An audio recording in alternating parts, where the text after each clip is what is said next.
Welcome back, selamat datang kembali di channel Akselerasi Indonesia. Ketemu lagi dengan saya, Agung Windri Atmoko. Bagi teman-teman yang baru join di channel ini sengaja dibuat sebagai sarana untuk berbagi pengetahuan, pengalaman, dan keterampilan yang berhubungan dengan coaching, training, dan pengembangan diri.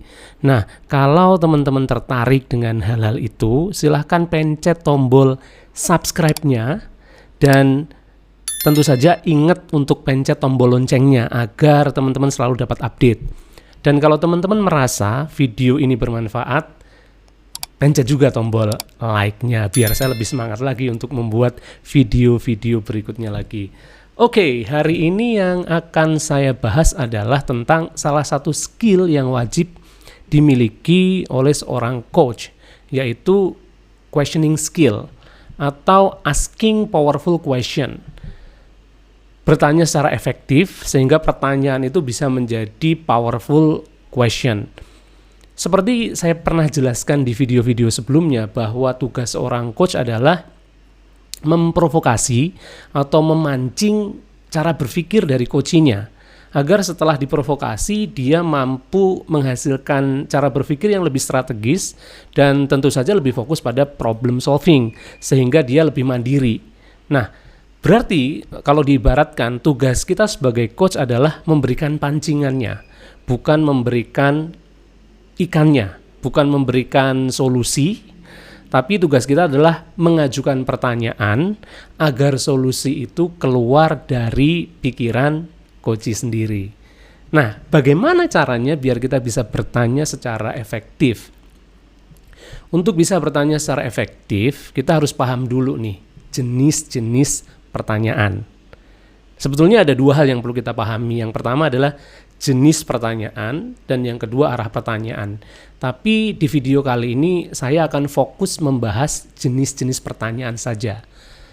Dan sebetulnya kalau kita paham tentang jenis-jenis pertanyaan, kita akan bisa bertanya secara tepat karena masing-masing jenis pertanyaan itu punya tujuan dan fungsi yang berbeda-beda.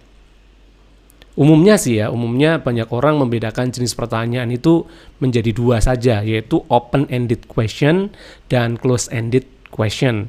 Tapi saya membaginya menjadi tiga. Nah, itu versi saya.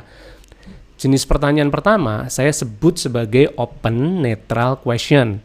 Pertanyaan netral yang terbuka. Fungsinya apa? Fungsinya adalah agar kita tahu perspektif, cara pandang atau cara berpikir dari coachee yang sedang kita coaching. Ketika kita bertanya dengan jenis pertanyaan ini, jawabannya biasanya luas, tak ada batasnya, tak terbatas jawabannya, dan memang netral sifatnya. Contoh pertanyaannya seperti apa? Contohnya begini, pengalaman apa yang Anda dapatkan selama Anda bekerja di sini? Apa yang kita tanya? Pengalaman. Kalau kita berbicara pengalaman, setiap orang jawabannya bisa bermacam-macam, tergantung pengalaman yang mereka miliki selama bekerja. Atau pertanyaan itu mungkin untuk mencapai goal Anda, skill dan knowledge apa yang Anda perlukan? Netral kan? Setiap orang pasti punya pemikiran sendiri tentang skill dan knowledge yang diperlukan untuk mencapai goalnya. Contoh pertanyaan lainnya misalnya, ketika Anda menjadi leader, karakter apa yang akan Anda miliki? Nah, itu adalah contoh-contoh jenis pertanyaan open neutral question. Nah, pertanyaan berikutnya masih sama-sama open question, tapi jawabannya bisa dibatasin. Biasa saya sebut sebagai open leading question. Kenapa disebut open leading question? Karena cara berpikirnya udah difokuskan. Fungsi dari open leading question adalah memfokuskan jawaban dari coachee ke hal-hal tertentu. Contoh, selama Anda bekerja di bidang ini, pengalaman menyenangkan apa yang pernah Anda alami? Nah, kalau open neutral question-nya, pengalaman apa yang Anda alami selama bekerja di sini? Sekarang kita coba fokuskan pikiran coachee itu agar lebih fokus pada hal-hal yang membuat dia merasa senang, merasa happy ketika menjalankan pekerjaan itu. Karena itu pertanyaannya kita ubah menjadi pengalaman menyenangkan apa yang pernah Anda alami ketika menjalankan pekerjaan ini. Kenapa itu perlu? Kadang-kadang seseorang itu merasa tidak happy, merasa nggak nyaman, atau merasa terdemotivasi ketika bekerja, ya karena memang fokus pikirannya ke hal-hal yang negatif. Nah, open leading question bisa bermanfaat untuk mengarahkan pola pikir seseorang pada hal tertentu. Atau open leading question juga bisa bermanfaat ketika kita ketemu dengan coach yang dia bingung tuh memberikan jawaban atas pertanyaan kita. Kadang-kadang saya bertemu dengan coach yang seperti itu. Ketika saya tanya dengan open netral, misalnya saya tanya begini, pengalaman apa yang Anda dapatkan selama Anda menjalani pekerjaan ini? Ada coach yang kebingungan dengan pertanyaan seperti itu, dan akhirnya dia bingung jawabnya. Pengalaman apa ya Pak ya?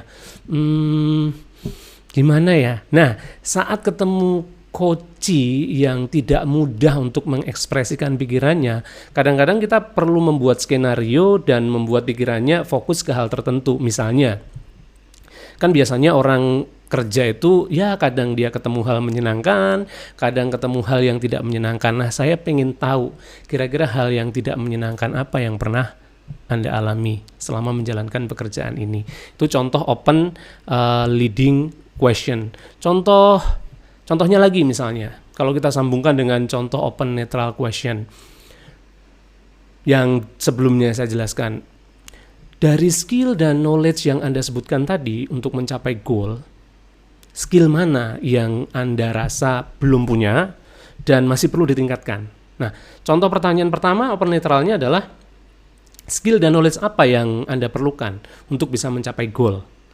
Itu bisa kita persempit pertanyaannya menjadi, dari skill dan knowledge yang Anda sebutkan tadi, skill dan knowledge mana yang Anda rasa belum Anda punya atau masih perlu ditingkatkan lagi. Dengan pertanyaan itu, dia akan memfokuskan pikirannya pada skill-skill yang memang dia rasa dia belum punya atau masih bisa diimprove lagi. Nah, itu open leading question. Dan jenis pertanyaan ketiga adalah closed question, yaitu pertanyaan tertutup.